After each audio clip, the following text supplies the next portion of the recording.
Hello বন্ধুরা, নীলিমার রান্নাঘরে আর একটা নতুন ভিডিওতে তোমাদের সবাইকে স্বাগত। তো আজকে আমি তোমাদেরকে বানিয়ে দেখাবো অনুষ্ঠান বাড়ির স্টাইলে শুক্তো।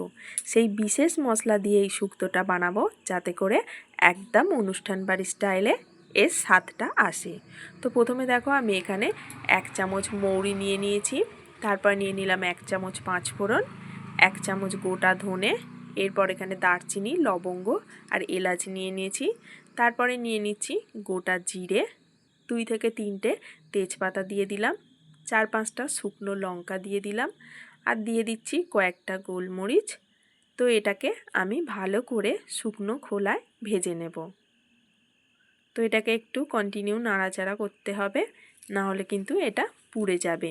আর এই মশলাটা দিলে শুক্তোর টেস্টটা এত দারুণ আসে, তোমরা একবার বানিয়ে খেয়ে দেখতে পারো। তো এটা ভাজা হয়ে গেছে, আমি এটাকে দেখো ভালোভাবে পেস্ট বানিয়ে নিয়েছি, মানে গুঁড়ো করে নিয়েছি, আর গুঁড়োটা কত সুন্দর হয়েছে। এরপরে দেখো আমি কড়ার মধ্যে তেল দিয়ে দিয়েছি। তো সর্ষের তেল আমি এখানে ইউজ করেছি। এরপর শুক্তোর যে বড়ি হয় আমি এখানে বড়িগুলো দিয়ে দিলাম। বড়িগুলোকে আমি মিডিয়াম ফ্লেমে 2 থেকে 3 মিনিট ভেজে নেব। যতক্ষণ না এইরকম গায়ে একটু লালচে লালচে আঁচ আসছে আমি ততক্ষণ কিন্তু বড়িগুলোকে ভেজে নিয়েছি। এরপর বড়িটা তুলে নিয়ে আমি আবার কিছুটা সর্ষের তেল দিয়ে দিলাম, আর আগে থেকেই আমি এইরকম লম্বা লম্বা করে উচ্ছে কেটে রেখেছিলাম, উচ্ছেগুলো দিয়ে দিলাম। তো উচ্ছেগুলো ভাজা হয়ে গেছে। উচ্ছেগুলো কিন্তু এইভাবে একটু লালচে করে ভেজে নিলে আর কিন্তু তেতো লাগবে না। তো উচ্ছেগুলো তুলে নেবার পর আমি এখানে একটা শুকনো লঙ্কা, একটা তেজপাতা আর কিছুটা পাঁচফোড়ন দিয়ে দিলাম। এবার ফোড়নটাকে আমি একটু ভালো করে তেলের মধ্যে নাড়াচাড়া করে নিলাম। তারপর আমি আগে থেকে সব রকম সবজি কেটে রেখেছিলাম, সবজিগুলো দিয়ে দিলাম। তো আমি এখানে পেঁপে, ডাঁটা, বেগুন, গাজর, আলু, শিম এই সব সবজিগুলো ইউজ করেছি। তোমরা চাইলে তোমাদের বাড়িতে যা যা সবজি আছে মোটামুটি শুক্তোতে দেওয়ার মতো সেইগুলো নিয়ে নেবে। এরপর আমি এর মধ্যে কিছুটা নুন দিয়ে দিচ্ছি যাতে করে সবজিগুলো খুব তাড়াতাড়ি সিদ্ধ হয়ে যায়। তো এটাকে একটু নেড়েচেড়ে নিয়ে আমি এটাকে চাপা দিয়ে কিছুক্ষণের জন্য রান্না করে নেব। তো আমি এখন কিন্তু গ্যাসের ফ্লেমটাকে একদমই মিডিয়াম করে নিয়েছি। যতক্ষণ ওটা সিদ্ধ হবে ততক্ষণ আমি একটা মশলা বানিয়ে নেব।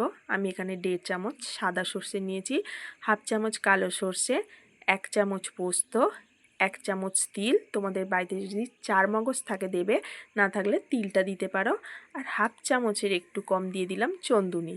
এরপর এটাকে আমি নুন দিয়ে পেস্ট করে নেব। আমার মা ঠাকুমারা বলতো নুন দিয়ে সর্ষে পেস্ট করলে কিন্তু তেতোটা আর লাগে না। তো দেখো একদম পেস্টটা স্মুথভাবে বানিয়ে নিয়েছি। এরপর কড়াইয়ের ঢাকাটা খুলে আবার আমি সবজিগুলোকে নেড়েচেড়ে নিচ্ছি। তোমরা দেখেই বুঝতে পারছো সবজিগুলো অনেকটা নরম হয়ে গেছে। তো এরপর আবার চাপা দিয়ে কিছুক্ষণের মধ্যে আমি রান্না করে নিয়েছি। তো সবজিগুলোকে ভালোভাবে নেড়েচেড়ে নেওয়ার পর আমি যে মশলার পেস্টটা বেটে রেখেছিলাম সেটা দিয়ে দিলাম, আর মিক্সির বোলটা ধুয়ে আমি এখানে কিছুটা জল অ্যাড করলাম। এরপর এটাকে আমি 2 থেকে 3 মিনিট মিডিয়াম ফ্লেমে ভালো করে নেড়েচেড়ে নেব। 2-3 মিনিট নেবার পর আমি এখানে অ্যাড করছি স্বাদ মতো নুন আর কিছুটা পরিমাণ চিনি। যেহেতু শুক্তো একটু মিষ্টি মিষ্টি খেতে লাগে সেই জন্য আমি এখানে চিনিটা ইউজ করলাম। তোমরা পছন্দ হলে দেবে, না পছন্দ হলে স্কিপ করে যাবে। তারপর গরম জলের মধ্যে আমি 4 চামচ দুধ, আমল দুধ গুলে রেখেছিলাম সেটা দিয়ে দিলাম, আর বাটিটা ধুয়ে 1 বাটির মতো আমি এখানে জল ইউজ করলাম। তো আমি পরে আরও কিছুটা জল ইউজ করব, এখন বাটিটা ধুয়ে আমি কিছুটা জল দিলাম। এরপরে দেখো আমি আরও কিছুটা পরিমাণ গরম জল কিন্তু এর মধ্যে দিয়ে দিলাম। তো দিয়ে দেবার পর আমি সব কিছুকে ভালো করে নেড়েচেড়ে ঢাকা দিয়ে 5 মিনিটের মতো রান্না করে নিয়েছি। এরপর আমি যে বড়িটা আর উচ্ছেটা ভেজে রেখেছিলাম সেইগুলো এর মধ্যে দিয়ে দিলাম, দিয়ে সব কিছুকে একসাথে ভালোভাবে মিশিয়ে নিলাম। এবার এটাকে আরও আমি চাপা দিয়ে 10 মিনিটের মতো রান্না করে নেব। তো 10 মিনিট রান্না করে নিয়েছি। এখন আলু সমস্ত সবজি একেবারে সিদ্ধ হয়ে গেছে। তো আমি আগে থেকে যে ভাজা মশলাটা ভেজে গুঁড়ো করে রেখেছিলাম সেটা দিয়ে দিলাম, আর দিয়ে দিলাম এখানে 1 চামচের মতো ঘি। এবার সব কিছুকে আমি এখানে ভালোভাবে নেড়েচেড়ে নিচ্ছি। নেড়েচেড়ে নেওয়ার পর এটা হয়ে গেছে, তোমরা দেখে বুঝতে পারছো। এরপর গ্যাসের ফ্লেমটাকে অফ করে আমি এখানে আরও 5 মিনিট চাপা দিয়ে রেখে দিয়েছিলাম। তো সব শেষে দেখো একদম কিন্তু রেডি হয়ে গেছে অনুষ্ঠান বাড়ি স্টাইলে শুক্তো। রেসিপিটা তোমাদের কেমন লাগলো অবশ্যই কমেন্ট করে জানাবে।